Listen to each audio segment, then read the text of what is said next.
Hello बच्चों, स्वागत है आप सबका मेरी कक्षा में। मैं कुमार सीता, मध्य विद्यालय सिटी जारी से। प्यारे बच्चों, आज मैं आप लोगों की कक्षा के लिए कक्षा 7 की पाठ्य पुस्तक किसला भाग 2 पाठ का भाग 2 पाठ 6 गंगा स्तुति पाठ का प्रश्न अभ्यास को लेके आई हूँ। प्यारे बच्चों, चलिए इसके प्रश्न तो आप लोग देख रहे हैं। यहाँ पर प्रश्न आप सब देख रहे हैं। यहाँ पर इसके आंसर मैं बोल रही हूँ।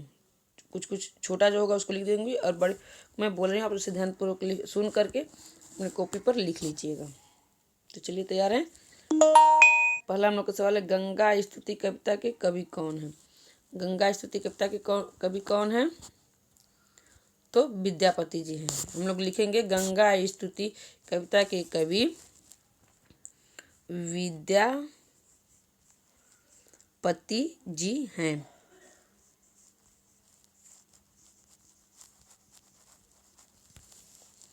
और गंगा के किनारे को छोड़ते समय कवि की आंखों से आंसू क्यों बह रहा था? तो ध्यानपूर्वक से सुनेंगे, मैं बोल रही हूँ उसका आंसर। गंगा के किनारे को छोड़ते समय कवि को आंसू क्यों बह रहा था, इसका आंसर अब सुनिए आप लोग। गंगा के किनारे कवि को आध्यात्मिक सुख मिला था तथा गंगा की निर्मल फैली जलधारा उनके मन को मोह लिया था, इसलिए गंगा के किनारे को छोड़ते समय कवि के आंखों से आंसू बह रहे थे। ठीक है। अब हम लोग का तीसरा सवाल, यह रहा दूसरा सवाल। और तीसरा, कवि गंगा से किस अपराध की क्षमा मांगता है? कवि गंगा से किस अपराध की क्षमा मांगता है? आंसर सुनिए इसका उत्तर। कवि गंगा स्नान करते समय गंगा जल को अपने पैरों से स्पर्श करता है, इसलिए गंगा जी से क्षमा मांगता है। ठीक है। अब चौथा सवाल हम लोग को, कविता की निम्नलिखित पंक्तियों को पूरा कीजिए। कविता की निम्नलिखित पंक्तियों को पूरा कीजिए। पंक्ति के, की करब जप तप जोग ध्याने, की करब जप तप जोग ध्याने। इसकी दूसरी लाइन होगी, जन्म कृतार्थ एक ही सनाने। जन्म कृतार्थ, देखो कृतार्थ कैसे लिखा जाता है, कृतार्थ एक ही सनाने। एक ही सनाने, सनाने लिख लेते हैं। जन्म कृतार्थ एक ही सनाने। अब दूसरा है, अंत काल जनु बिसरहु मोहि। तो इसका पहला लाइन क्या होगा, भनई विद्यापति समदौ तोहि अंत काल जनु बिसरहु मोहि। भनई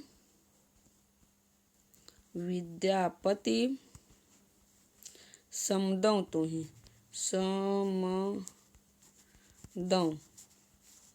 समदौ तोहि अंत काल जनु बिसरहु मोहि। ठीक है, हम लोग लिख लेंगे। आगे आते हम लोग व्याकरण। निम्नलिखित, यह रहा हम लोग का सवाल, यह रहा है सवाल हम लोग का। निम्नलिखित शब्दों के पर्याय लिखे। पर्याय का मतलब होता है अर्थ लिखे। अर्थ पर्याय का मतलब होता है। ठीक है। तो पाओल, छोड़ई, समदौ, सनाने, पाएम, ये सारे शब्दों के हमने आप लोग को अर्थ बताया। पाओल माने पाया, प्राप्त किया, पाया। छोड़ई मतलब छोड़ते समय।